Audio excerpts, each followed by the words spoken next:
Olá, sejam bem-vindos e bem-vindas à segunda temporada do Urbanidades, o podcast sobre o urbano brasileiro. Eu sou o João Freitas e estou hoje na companhia da Isis. Tudo bem, Isis? Oi, tudo bem? É um prazer estar aqui.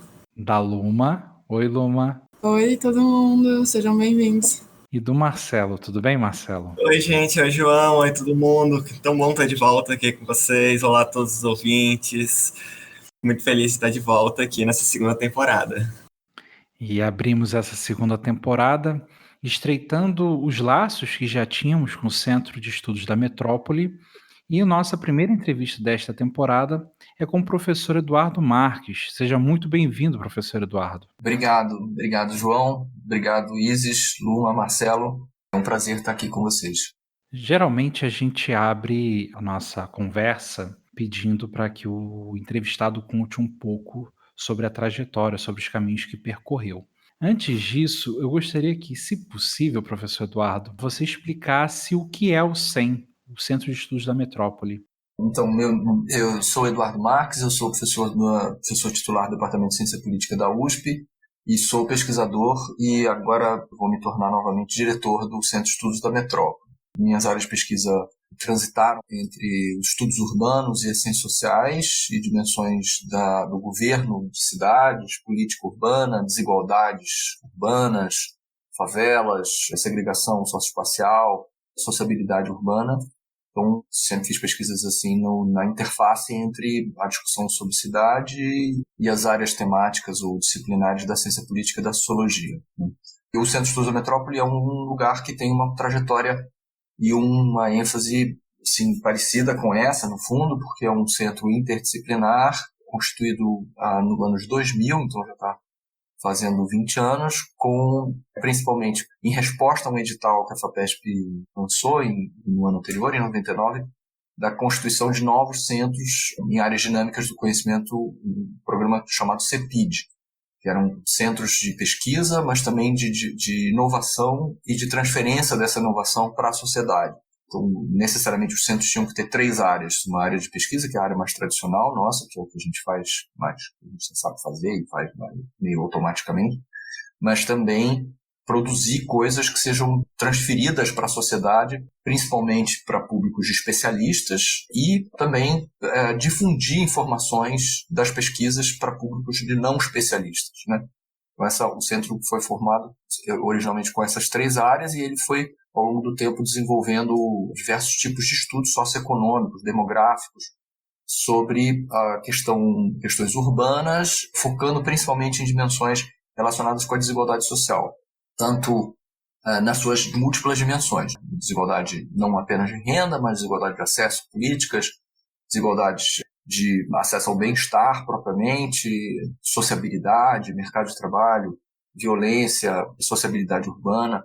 Por um lado, desenvolvendo pesquisas, né, mesmo sobre esses temas, juntando pesquisadores de várias universidades, na verdade, paulistas, mas de forma associada também com pesquisadores de outras universidades brasileiras e do exterior, fazendo pesquisas explorando as dimensões da desigualdade em áreas urbanas e metropolitanas ao longo desses anos. Na segunda área, que é a área de transferência, a gente produz bases de dados, produz informações principalmente georreferenciadas, informações espacializadas, mas também informações que não são espacializadas, sobre dimensões socioeconômicas, demográficas de interesse para o estudo das desigualdades sociais e de dinâmicas socioespaciais em cidades.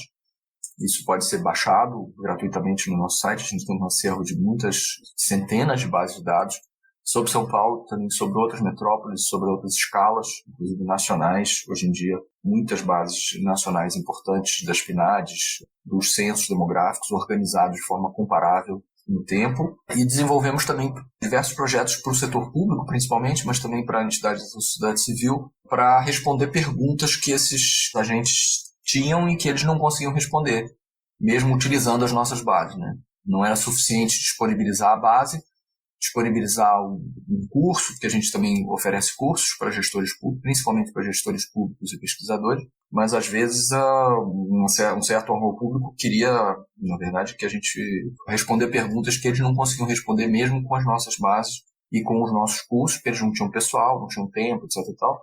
Então a gente desenvolveu muitos estudos para responder perguntas orientadas a políticas públicas, principalmente a discussão sobre desigualdades sociais, e isso conforma a área de transferência do Centro de Estudos da Metrópole.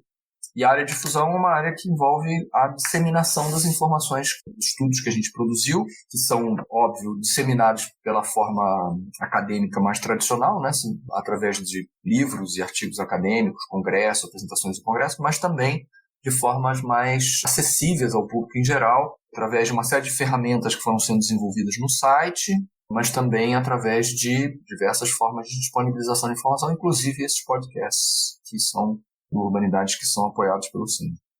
Professor Eduardo, eu queria falar um pouco sobre a sua trajetória, que você contasse para a gente, porque o senhor graduou-se em Engenharia Civil, né, especializou-se em Saúde Pública, depois fez o mestrado em Planejamento Urbano e, por fim, o doutorado em Ciências Sociais pela Unicamp, né? Como foi essa passagem por todas essas áreas? Nossa, isso vai consumir todo o nosso podcast só para explicar essa trajetória. Eu comecei o curso de engenharia por razões muito associadas a um interesse muito grande pela matemática e pela física, na verdade, muito mais pela engenharia, no Rio de Janeiro, sou do Rio de Janeiro, na UFRJ, no começo dos anos 80, depois, mas logo no começo do curso, eu tinha muitos outros interesses em paralelo a esses, então logo no começo do curso eu achei que eu não ia virar engenheiro e fiz um segundo vestibular para História, comecei a fazer os cursos de História e Engenharia em paralelo. Fiz isso durante 3 anos e ao longo desses 3 anos eu fui experimentando em vários estágios, na verdade, áreas que pudessem me fazer sair da engenharia por dentro da engenharia, digamos assim. Então, eu estagiei em construção civil muito rapidamente, e depois estagiei em hidráulica, em hidrologia, em saneamento básico, e aí eu consegui encontrar um lugar que foi, no fundo, uma porta de saída, que foi a Escola de Saúde Pública, a Escola Nacional de Saúde Pública da Fiocruz, onde eu comecei a estagiar num projeto de políticas públicas de saneamento. E foi ali que eu fui socializado pela primeira vez nas Ciências Sociais. O projeto era desenvolvido no Departamento de Ciências Sociais e eu consegui encontrar pessoas, inclusive com trajetórias parecidas com a minha, que vinham da engenharia, mas também vinham da medicina, vinham da bioquímica, e que tinham acabado parando nas Ciências Sociais de alguma forma. Então, também tinha um interesse muito forte sobre cidade desde o início, então decidi fazer o curso de mestrado no IPUR, no Instituto de Planejamento Urbano da UFRJ. Já era um curso muito socioeconômico, assim, na sua ênfase. Então, também foi um momento importante de socialização nas ciências sociais da minha formação, né? A minha formação mais básica em ciências sociais veio dos cursos do IPUR, das coisas que eu estudei lá. É um curso muito forte, assim, em termos de créditos e aulas, era um curso muito forte, então, e era um curso muito longo. Nessa época, o mestrado era um mestrado de 4 anos, então eu fiz muitas disciplinas e fui formado nas ciências sociais dentro da sociologia urbana, principalmente de uma certa sociologia urbana marxista francesa, digamos assim. Essa era a principal referência teórica. E ao final do mestrado eu estava muito, muito feliz com o que eu tinha feito, mas eu estava insatisfeito porque eu tinha aprendido muito pouco a ciência política. No fundo, era um curso muito sociológico, mas era um curso em que a questão do Estado propriamente permanecia de uma forma muito implícita e muito pouco detalhada. Eu sabia muito pouco sobre o que a ciência política tinha dito sobre o Estado, que é a principal campo disciplinar que se debruçou sobre a discussão sobre o Estado e políticas, né? E meu assunto sempre foi políticas públicas e cidade, né? O entrecruzamento entre esses dois grandes temas. Então eu decidi fazer um doutorado em ciência política, escolhi a Unicamp, porque a Unicamp, isso foi no final dos 80, tinha sido um lugar muito importante na produção de análises, de balanços críticos sobre as políticas públicas da ditadura e a discussão sobre as reformas de política pública que acabaram culminando com a Constituição de 88. Então, uma densidade muito grande desses debates de políticas públicas na Unicamp, principalmente em torno do NEP, do Núcleo de Estudo de Políticas Públicas. Eu fui para a Unicamp buscando esses diálogos, né? E é um pouco isso. Por isso que eu parei na ciência política, apesar de eu não ter iniciado nas ciências sociais. Estamos hoje aqui também para conversar sobre a publicação mais recente organizada por você, que é As Políticas do Urbano em São Paulo.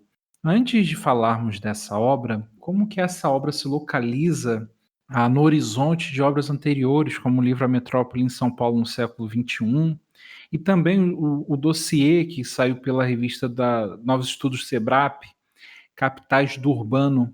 Como essa obra se posiciona nesse horizonte e qual é o foco principal de pesquisa presente nesses 3 esforços? Essa é uma ótima pergunta, porque esse livro, publicado no final de 2018, que agora As Políticas do Urbano em São Paulo, que agora vai ter, ao longo desse ano, uma nova versão totalmente reformulada em inglês.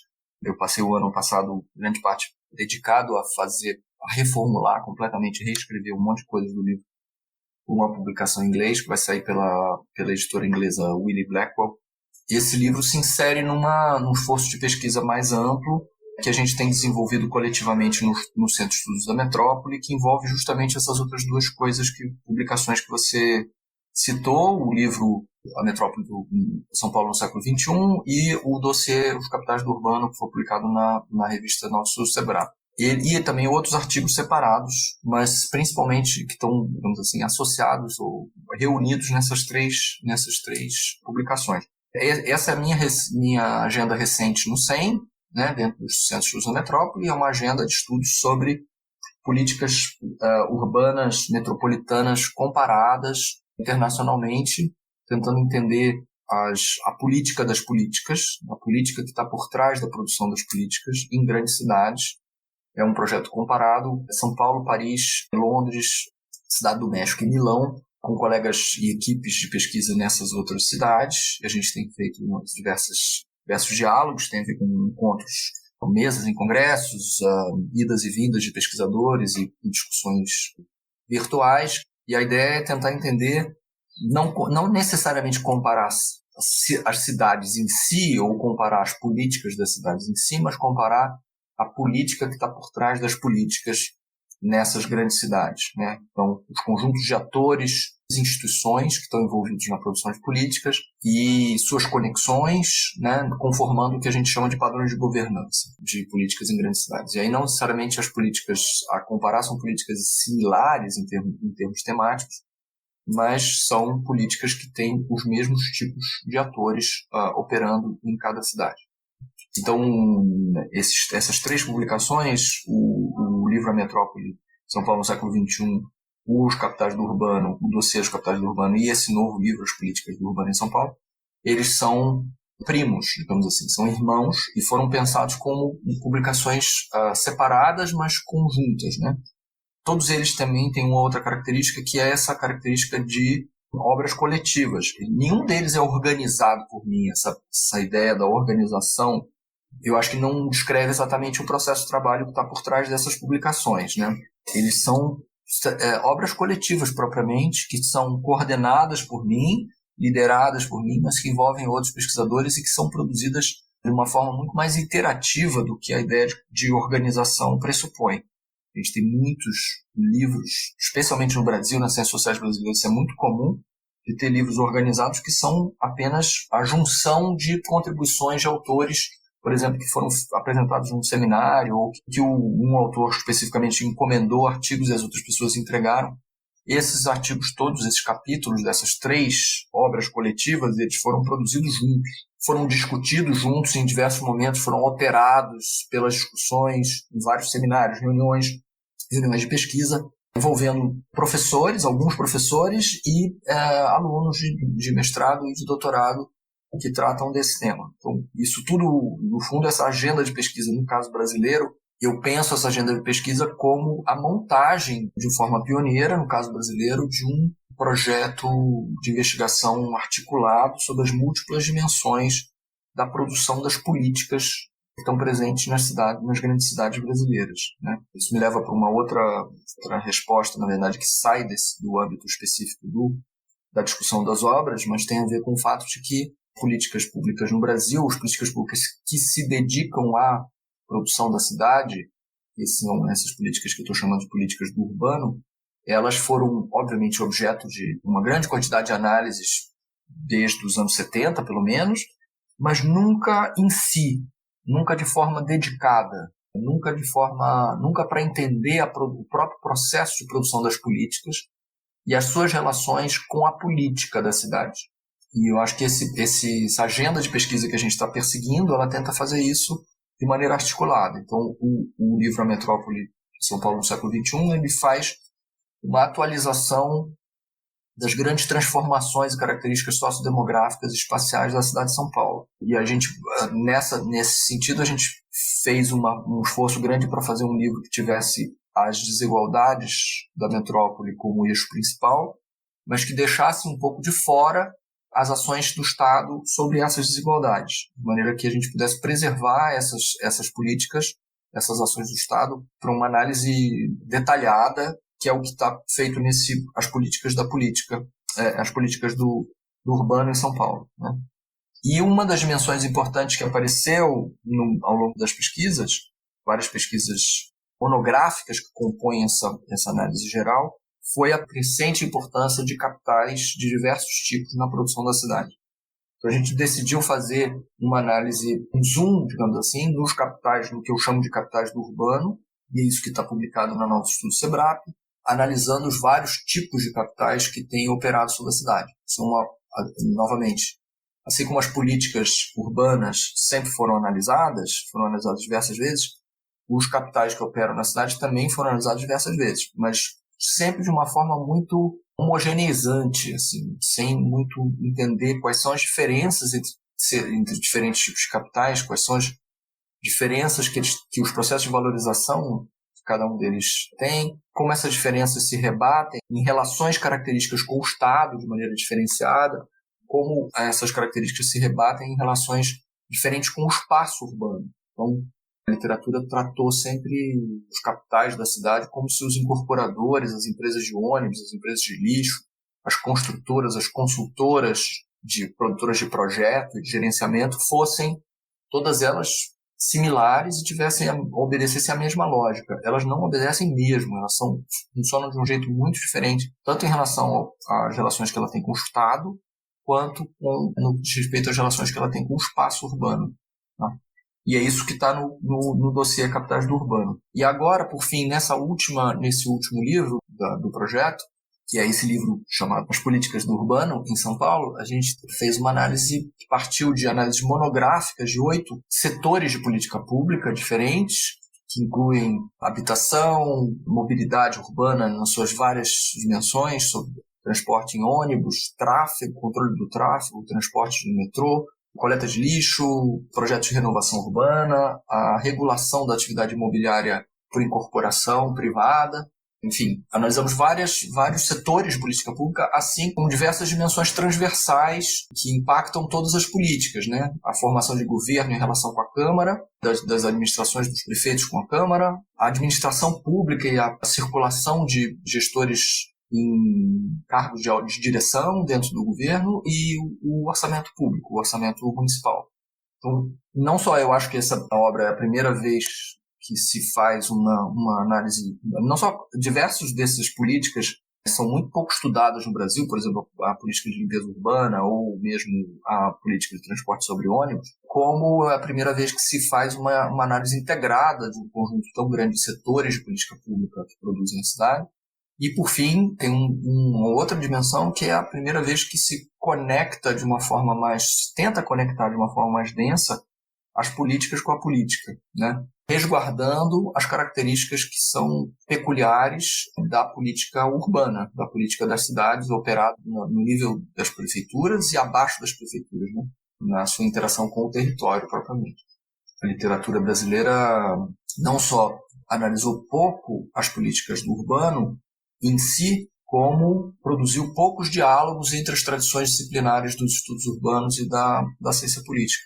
Isso não é uma coisa singular do Brasil, esse é o segundo problema, a existência de pouco diálogo entre a ciência política e os estudos urbanos. Isso é uma coisa que acontece também internacionalmente, mas por razões históricas, que não vale a pena, que não tem tempo para desenvolver, que estão discutidas no livro, mas o fato é que a ciência política e os estudos urbanos, que são os dois campos disciplinares que deveriam desenvolver modelos teóricos para analisar as políticas das cidades e a política das cidades, o governo da cidade, a partir dos anos 70, eles divergiram assim, em relação ao enfoque que eles vazio. A ciência política foi para um lado, os urbanos foram para o outro, e a análise sobre as instituições políticas da cidade ficou meio perdida assim, no meio do caminho. Então, o que são os vereadores e no que os vereadores são diferentes dos representantes políticos nacionais e o que o funcionamento das câmaras dos vereadores difere do funcionamento da Câmara Federal.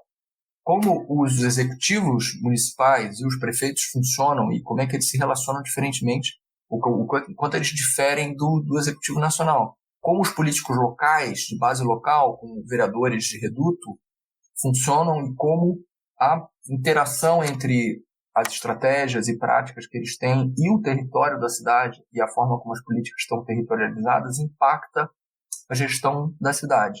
São temas que ficaram totalmente secundarizados e se pensou, por um lado, eu acho que, assim, para resumir um pouco o problema desse vácuo analítico e teórico, a ciência política achou que era simplesmente possível fazer uma miniaturização dos mecanismos e teorias que operavam em nível nacional para estudar as cidades, era só aplicar o que estava sendo produzido para o Brasil para as cidades, enquanto os estudos urbanos acharam que era só necessário fazer uma transposição de modelos que estavam associados a estudar a sociedade civil e atores da sociedade civil e dinâmicas na sociedade civil para discutir o Estado em nível local. E aí, com isso, a gente tem um vácuo aí analítico, teórico, que eu acho que atrapalhou muito o acúmulo de conhecimento nessa área ao longo do tempo. E esse nosso projeto, ele tem essa ambição de contribuir fortemente para ocupar essa lacuna.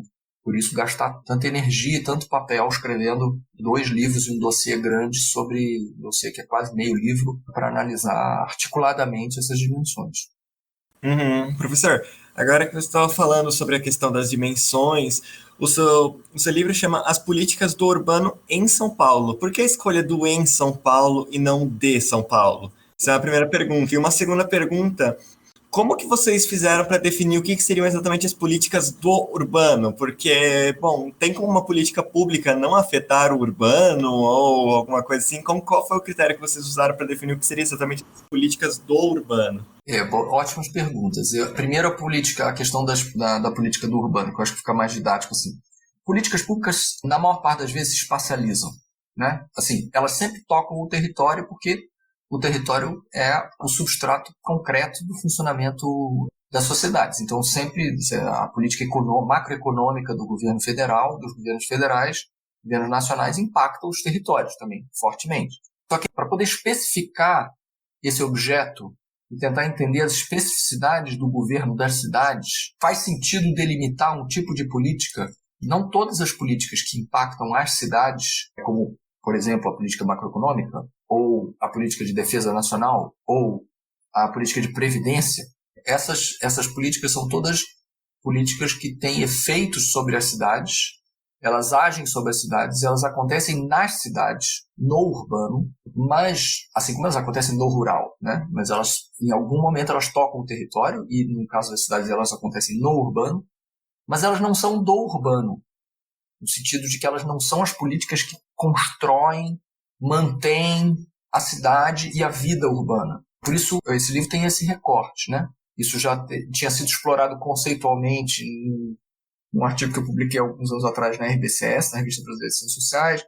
Tinha sido explorado antes num artigo anterior que eu tinha publicado na Brazilian Political Science Review, que, os dois, em termos conceituais e teóricos, construíam a especificidade, digamos assim, dessas políticas do urbano, por serem elas as políticas que constroem a cidade. Essa especificidade, então, vem do objeto, porque elas constroem a cidade, mas vem também da relação que elas estabelecem com o espaço. Então, isso também não tem tempo de desenvolver aqui, mas existe uma dimensão aí intrínseca, de pertencimento intrínseco do espaço aos processos de produção dessas políticas e vice-versa, né? Essas políticas fazem espaço, produzem espaço e são produzidas pelo espaço, estão imbricadas com o espaço o tempo inteiro. E os atores que estão associados a elas são atores intrinsecamente espaciais, né? Espacializados. A lógica deles é uma lógica, as práticas e estratégias que eles têm incluem o espaço de maneira muito densa. Tá? Então, por isso, as políticas do urbano em São Paulo e não políticas urbanas em São Paulo, meramente, ou políticas no urbano. Eu estou tentando chamar atenção para o fato de existirem especificidades com relação a essas políticas da construção da cidade. E isso tem a ver com uma coisa que eu falei anteriormente, da especificidade, da necessidade de desenvolver modelos analíticos e teóricos para estudar as políticas na cidade, que não sejam simplesmente uma transposição dos modelos produzidos para estudar as políticas nacionalmente, tá? Ou regionalmente. E a outra pergunta que você fez, por que em São Paulo e não de São Paulo? Porque esse livro e esse projeto de pesquisa está inserido num contexto internacional mais amplo de tentar entender em que a gente está tentando encontrar elementos teóricos e analíticos para entender as políticas do urbano em cidades. E, nesse sentido, tem um monte de especificidades de São Paulo, mas também tem um monte de dimensões mais gerais sobre o funcionamento das políticas do urbano, e por isso é em São Paulo, porque elas estão aí aparecendo em São Paulo, mas no fundo esses mecanismos, processos e tal, se pretende que eles sejam mais gerais do que o caso paulistano. A maior parte dos capítulos, quase a totalidade dos capítulos do livro, diz respeito a políticas realizadas na cidade de São Paulo, né? A exceção a isso é a discussão sobre grandes projetos urbanos e instrumentos de política pública associados a grandes projetos urbanos, que são as operações urbanas, no caso brasileiro. A gente tem 2 capítulos sobre esse tema, um deles é paulistano, sobre o surgimento e desenvolvimento desses instrumentos, no caso de São Paulo, mas a gente também resolveu incluir também uma análise sobre o maior grande projeto urbano brasileiro, e talvez o primeiro grande projeto urbano brasileiro comparável com os internacionais, que é o Porto Maravilha, no Rio de Janeiro, né? Que, em grande parte, foi desenvolvido a partir de ferramentas e instrumentos produzidos em São Paulo, que foram analisados nesse outro capítulo, mas que tem uma autoria própria, digamos assim, ou tem uma dimensão que também avançou muito, especificou muito formatos institucionais da produção desses projetos. O senhor comentou que é um ganho para a ciência política considerar as especificidades das políticas urbanas. Qual seria o ganho, por outro lado, dos estudos urbanos em pensar as políticas, as instituições e as políticas públicas? A literatura sobre governos de cidades, nos anos 50, fazia confluir interpretações que vinham tanto da sociologia urbana, quanto dos estudos de urbanismo, quanto dos estudos da geografia urbana, quanto dos estudos da ciência política. Então, os clássicos da discussão sobre o governo urbano, você tem uma convergência dessas análises disciplinares para estudar o governo de cidade. A partir dos anos 60 e 70, você tem uma divergência desses campos disciplinares. Cada um foi estudar o seu assunto, foi estudar assuntos diferentes e passou a não escutar o outro, na verdade. O problema principal é esse, né? Então tem um grande desconhecimento e até uma certa condescendência com o que os outros campos disciplinares estão produzindo. E o resultado disso é que as instituições políticas da cidade ficaram meio sem análise. Ou ficaram com uma análise, análise meramente empíricas, que reproduziram uma grande quantidade de estudos de caso, por exemplo, sobre a realização dos planos diretores e o planejamento territorial das cidades, ou políticas de habitação em vários municípios diferentes, mas sem ter um fio comum, tentando pensar o que tem em comum entre essas políticas, o que tem por trás da produção dessas políticas e o que tem por trás da relação entre políticas e política, né? Política entendida como conflito, aliança e articulações e ações práticas que dizem respeito à luta pelo poder e ao controle do governo, né? Esse vácuo foi produzido, por um lado, E por que a ciência política, eu acho que a ciência política e os estudos urbanos são os 2 campos em que isso deveria não acontecer, deveria ter um diálogo entre eles. Porque, por um lado, a ciência política é o campo disciplinar de estudar as instituições políticas e os estudos urbanos são o campo disciplinar de estudar as cidades. Então, é no diálogo entre esses 2 campos que você podia esperar, o que você devia esperar, a produção de conhecimento sobre como o poder da cidade, o poder se organiza na cidade, como as instituições políticas da cidade se organizam e como os governos urbanos governam. E a gente não tem isso. E a ciência política, então, como eu disse, ela miniaturizou, ela achou que bastava miniaturizar os estudos nacionais para entender as cidades, e a cidade era simplesmente uma outra escala que era só você preciso pegar os mesmos mecanismos e teorias e tal, então tinham sido produzidos em cima para estudar embaixo. E os estudos urbanos, por outro lado, desenvolveram um monte de análise sobre processos societais, sobre movimentos sociais, sobre participação, sobre incorporadores, sobre lobbies de empreiteiras. E é como se a junção desses estudos todos desse ou nos levasse a entender como o governo da cidade funciona. Para entender o governo da cidade, é preciso que a gente entenda as instituições da cidade em si, para entenda as burocracias urbanas em si, os órgãos públicos que operam essas burocracias e produzem políticas em si, e não os atores societais que pressionam esses órgãos, como, por exemplo, movimentos sociais, ou empreiteiras, ou incorporadores, entendeu? Uhum. Então, os estudos urbanos se concentraram muito fortemente em estudos sobre dimensões societais e a interface dessas dimensões societais com as instituições políticas. E as próprias instituições políticas foram deixadas de lado, enquanto a ciência política olhou para as instituições políticas, mas olhou para as instituições políticas nacionais e as locais ficaram meio sem atenção, né? E é isso que esse projeto tenta produzir pontes entre esses dois, pontes teóricas e diálogos entre esses dois campos disciplinares, buscando conceitos e categorias de ambos e fazendo dialogar essas categorias para estudar as políticas das cidades e entender como as cidades são governadas.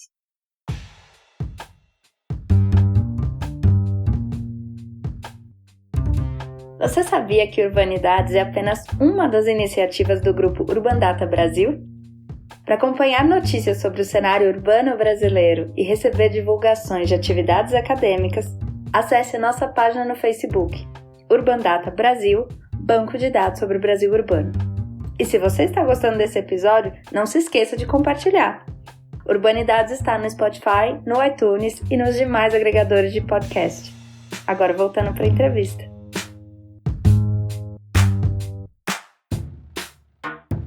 Professor Eduardo, uma das vantagens desse projeto, né, do podcast, é a gente poder tirar dúvidas com os autores do livro, né, aqui representado por você. E eu fiquei pensando ao longo dos capítulos, que, como você disse, versa sobre vários temas, eu fiquei pensando qual é a linha que delineia esses artigos. E me parece que o debate ali está inscrito numa tradição até longa, né, de debater, de discutir essa captura do Estado pelo setor privado. Me parece que os autores tentam desmontar, tentam refutar essa ideia e sempre provando, sempre mostrando ali o aumento das capacidades institucionais, tanto de produção quanto de regulação das políticas urbanas em São Paulo. Então, a pergunta que eu faço é isso mesmo? É nesse caminho? E, se for isso, é possível trazer alguns dos exemplos mobilizados ao longo do livro em relação ao aumento dessas capacidades institucionais? Essa é uma excelente pergunta, é uma forma boa de tentar entender como é que o livro constrói o argumento. Acho que a ideia de captura do Estado é uma das dimensões, captura do Estado como uma pergunta, né? Existe captura? E a discussão sobre lobby, ou pressão, ou influência, ou redes de influência sobre o poder público em nível local, é uma das questões que o livro atravessa, não é a única, não é a estruturante, eu acho, mas ele é uma das questões porque ela é uma das hipóteses, digamos assim, implícitas ou explícitas presentes na literatura, né? Então, se acha que as políticas de transporte, por exemplo, sobre ônibus, são como são porque os donos de empresas de ônibus mandam no setor, né? E, portanto, as políticas são feitas à sua feição. Se acha que a regulação da incorporação imobiliária acontece porque os incorporadores mandam na política de uso do solo e fazem o que querem e bem entendem, etc. Então, como eu disse, isso não é o único eixo. O livro não está dedicado a desconstruir a ideia de captura do Estado, mesmo porque a ideia de captura do Estado é uma questão que tem que ser resolvida analiticamente, né? Ela não se resolve, eu não acho que ela se resolva teoricamente, assim, né? Não existe captura por princípio, por razões estruturais, existem processos políticos de influência que podem levar à captura de políticas por grupos específicos em momentos específicos. O que o livro sugere é que as cidades brasileiras e, no caso específico nosso em São Paulo, elas não são o produto de uma captura. Elas são produtos de um negócio muito mais complexo. E isso não quer dizer que não existam tentativas de influência do setor privado, de diversos tipos de atores do setor privado, e não quer dizer que em certos momentos certos atores não consigam produzir muita influência sobre certas políticas. Mas essa é uma das dimensões da produção das políticas. Você tem outras dimensões da produção das políticas que são muito relevantes. Por exemplo, isso que você citou, né? A produção de capacidades e a construção de capacidades estatais de maneira intencional e de uma forma que é uma forma muito mais complexa, na verdade, porque ela é intencional, mas os resultados agregados das intencionalidades não são exatamente como as intencionalidades gostariam que elas fossem. O exemplo disso, muito claramente, é o aumento forte da regulação que a Prefeitura de São Paulo foi tendo sobre o setor de transporte sobre pneus, sobre o sistema de ônibus, né?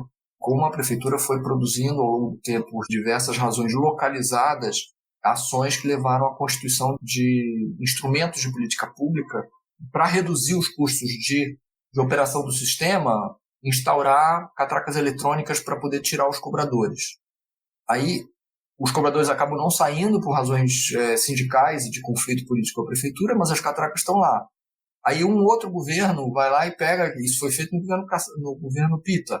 No governo Marta, a prefeitura consegue utilizar aquelas catracas que estavam presentes numa certa quantidade de ônibus, universalizar as catracas e transformar a tecnologia, mexer na tecnologia das catracas para que elas possam viabilizar o bilhete único, né?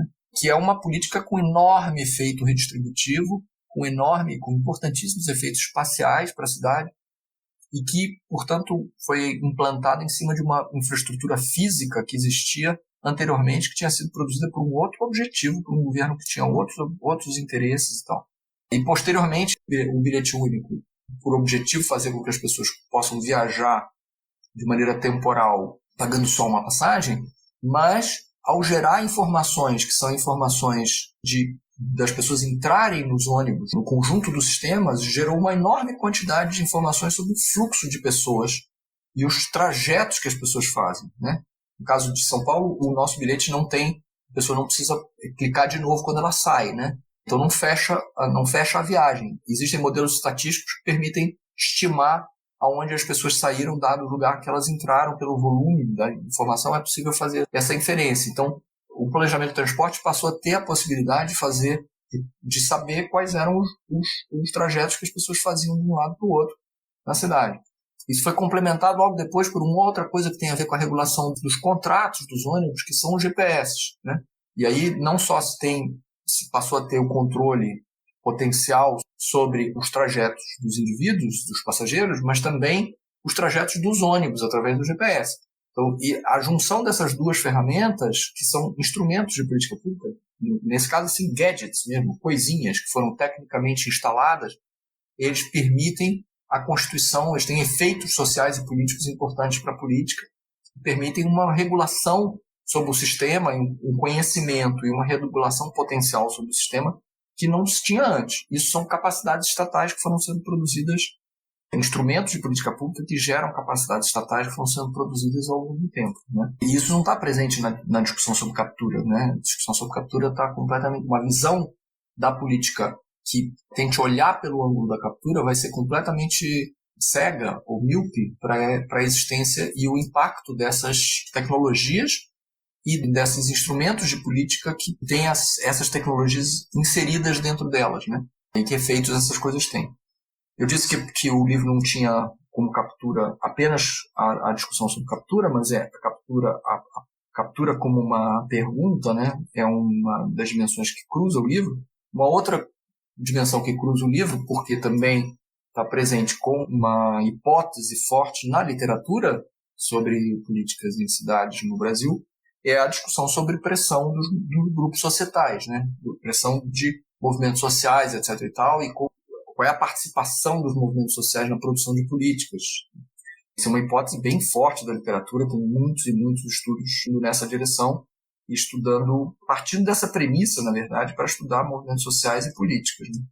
O livro mostra, na verdade, um processo também bem mais complexo do que isso, que ao mesmo tempo, assim como no caso da captura, não é nem que existe como não existe, é mais complexa a questão, e no caso da pressão, da participação de movimentos sociais, a gente tem diversos elementos de aumento da presença de atores societais no interior do processo de produção de políticas, através de conselho, das institucionalidades, novas institucionalidades participativas que marcam as políticas brasileiras, mas também da existência de atores da sociedade civil que participam do processo de produção de políticas em certos governos, transitam para dentro do Estado e para fora do Estado, e que são, inclusive, centrais para manter certas soluções de política pública viva do lado de fora do Estado durante governos que são hostis a essas políticas, né? Então, a presença de atores de grupos societais nas políticas em São Paulo é super importante para a resiliência, se mostra super importante para a resiliência de políticas, o fato delas se manterem no tempo, mas também por os momentos em que políticas sofrem ou vão para um estado de latência do lado de fora da prefeitura, se mantém durante uma administração que tenta destruir as estruturas de produção daquela política.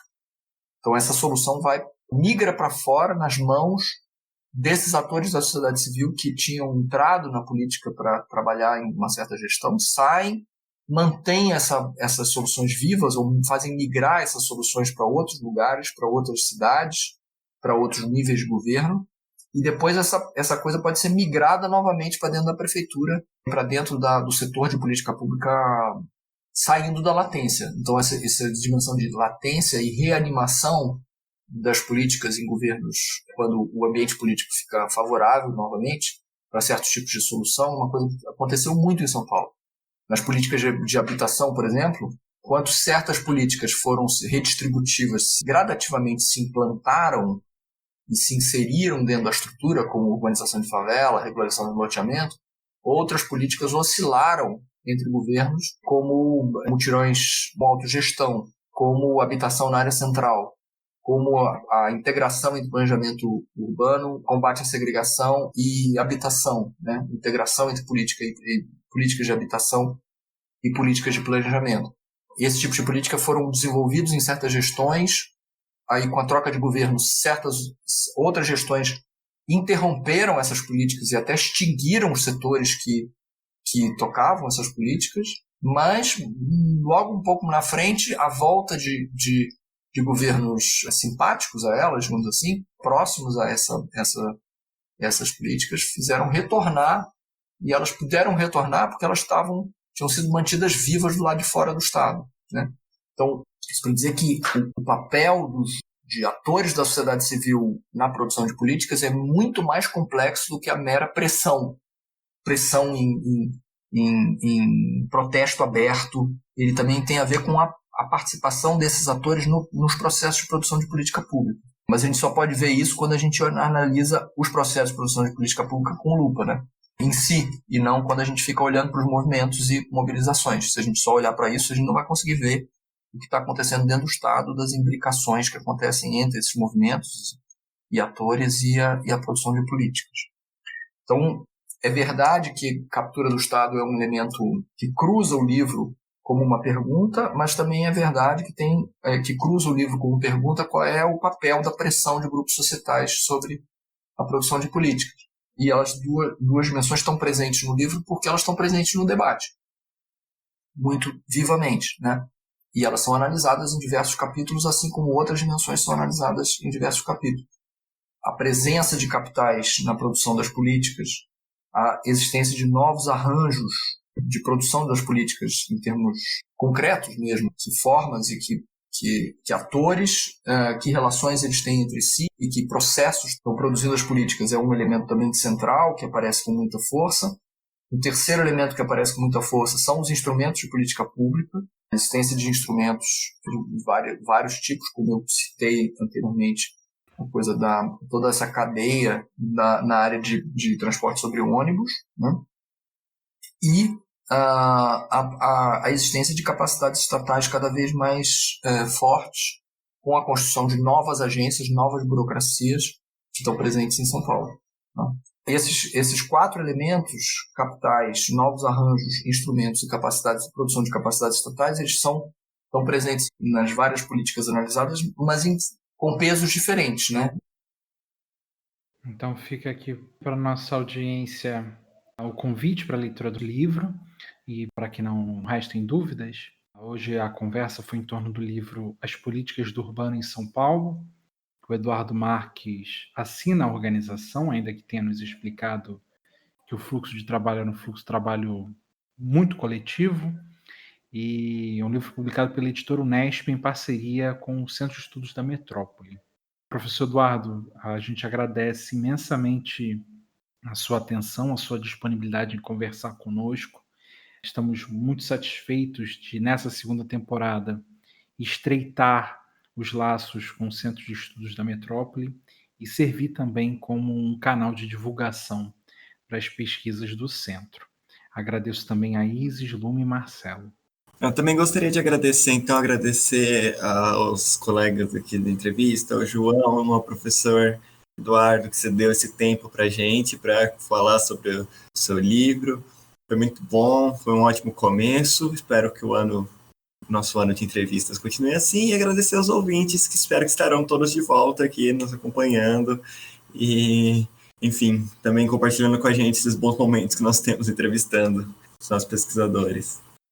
Foi um prazer imenso. Quero agradecer muito, professor. Muito obrigada.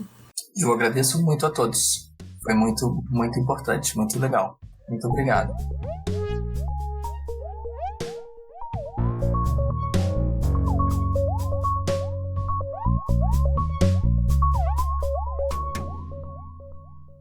O Urbanidades é produzido pelo Urban Data Brasil, banco de dados bibliográfico sobre o Brasil urbano. O Urban Data está vinculado ao Centro de Estudos da Metrópole e está sediado no Departamento de Sociologia da Universidade de São Paulo. O Urbanidades é feito por bolsistas e associados sob coordenação da professora Bianca Freire Medeiros. Visite nossa página no Facebook.